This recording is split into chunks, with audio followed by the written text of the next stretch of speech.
Here we have the 180 pole turn drill. This is a great drill for young or inexperienced pole vaulters.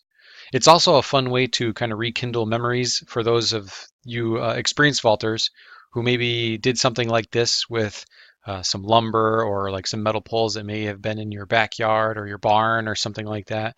And you maybe had done something like this before you even discovered that you were a pole vaulter in your younger years. But either way, um, this is, like I said, great for young and inexperienced vaulters or fun to, like I said, rekindle old memories for those of you that are well experienced.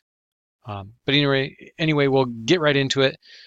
Before we start this drill, it's just important to know that this should be done on a soft surface such as grass or turf or even the panel fold mats that gymnastics teachers like to use. Reason being is that this pole needs to be able to absorb into the material, otherwise it'll slide out from underneath the vaulter. And I'm just going to quickly show what I'm talking about here. If you watch the pole tip, watch carefully. Notice how it presses into the surface, and it needs to in order to stay where it's at. Otherwise, it'll slide out from underneath the vaulter. All right, with that being said, to set this up, basically, you're going to want to make sure that you put your top hand above head height and put your bottom hand somewhere between chest and hip height. Here we have a right-handed vaulter. Right hand is on top, left hand is on the bottom.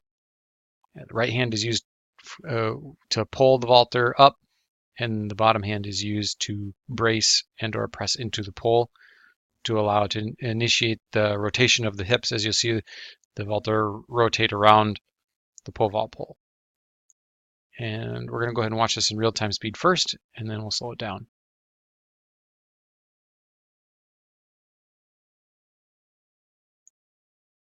So here we have, let's see. Oh.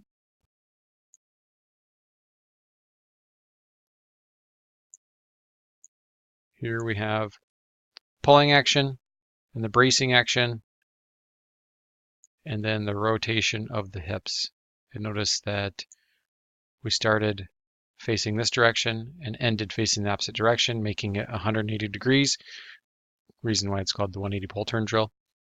If for some reason starting out with this drill that you struggle to get the 180 turn, then what you could do is start in this position here facing this direction and ending in that same position just to kind of get an idea and a feel for what it's like to pull your own body weight up and hold yourself up while holding onto the pole and landing on the opposite side of where you started.